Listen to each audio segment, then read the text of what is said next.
Opo, Kuya Jumar na challenge. Nagtatampo at nasaktan nga daw po siya sa sinabi ni Carla.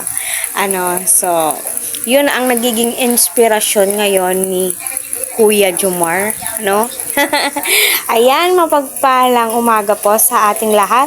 Maraming salamat po sa Team Jomcar na nakatune in at nag-subscribe dito sa aking channel.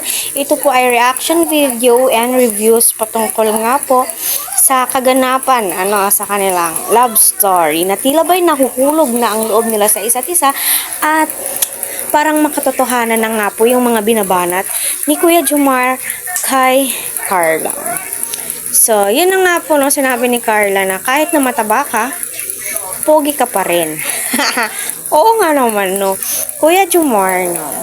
Kahit na mataba ka, tanggap ka ni Carla, my God. Ikaw pa, no, na nasa'yo na ang lahat, no. Complete package, total package, ano bang tawag doon? Kasi kung totoosin, si Kuya Jomar is napaka-sincere, no, napakagalang, marespeto sa magulang ni Carla.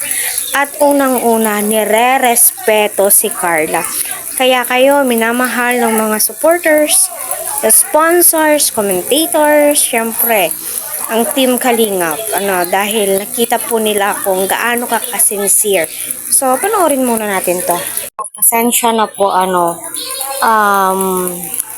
wala po pala akong nakuhang video, kaya sinamarize ko na lang or narrate ko na lamang po, So, kita naman po natin na napaka-thankful ni Carla, dahil nga napakadaming balikbayan box, my God.